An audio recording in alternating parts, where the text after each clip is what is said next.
Can you lead negotiations, or is that just a dream? Well, I think most people think it's a dream. What I like to do in our negotiation program is really focusing on how to make that dream come alive. Leading negotiations, for most people, sounds very challenging and probably even threatening, because it means, why do you need the other one if you're leading? Do you need the other one? So what we mean by leading negotiations is really that you're able to create situations or conditions that will actually maximize both outcomes, the outcomes for you and the outcomes for the other party. So it's maximizing joint value.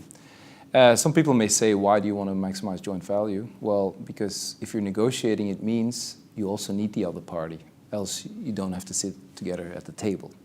So you need to create a situation where people are willing to disclose information, where people are willing to take each other's perspective.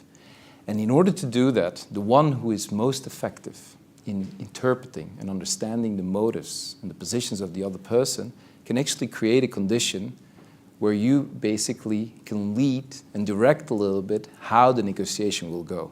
So what we'll focus on very much so is how to create that situation, because you'll be leading it. That doesn't mean that the other person necessarily knows about it.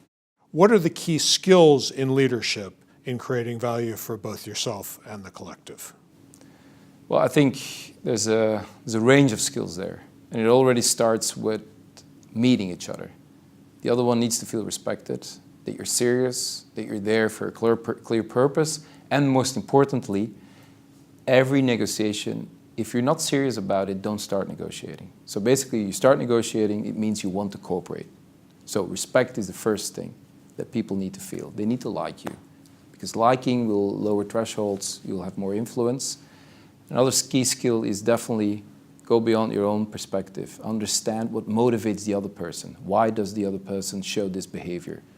Because it quite often indicates what they want to achieve as well. So look at their interests, not at the positions they take. Sometimes they may be aggressive, but that's because they get frustrated. It has nothing to do with what they want to achieve. When you can use their desires, you maximize your own goals. What biases do leaders suffer from when negotiating? In our program, we'll focus a lot on biases, because when negotiating, there's a conflict of interests. And of course, we all look at our own interests in a different way than we look at the interests of others. By definition, we're biased.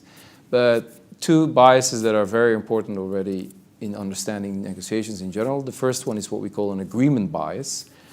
So if you ask most people, how does a negotiation feel? What do you think about a negotiation? Most answers will be pretty negative. People will feel excited, but in a negative way, because they'll feel restless, anxiety, stressful. They want to have it over with quickly. So this is why we call it an agreement bias. People are very happy and relieved when they get to an agreement quickly. But the point is actually finding the right agreement, which may take time, which may take different routes. So don't fall prey of the agreement bias. The second one is the winner's curse. And it's related to it in a sense. You get an agreement quickly. You see the other party was very willing to go along with it. Yes, you have an agreement. Yes, you may have won because you said, I want this. They give it to you, and you see they're very happy. You're not going to be happy because you suddenly realize, I didn't sell it well. Probably I could have gotten more because they're too happy for such a quick solution. So those are two biases that people fall prey to. As a leader, do you always need to be a tough negotiator? You need to be one, but not always, and I would even say, really, really, really think deeply before you are one. So you only use it when needed. So I like the phrase, as one of my mentors once said, an iron fist in a velvet glove. And that means it relates to the threats people make. So threats you only make at the really ultimate end, when you feel you have to put pressure on people.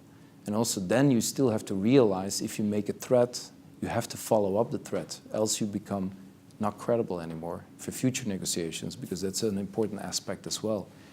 There's nothing as a one-off negotiation. Your reputation is determined also about what other people say, and you will have to negotiate in the future anyway with other parties who may know other parties. So in that sense, always be careful with being tough.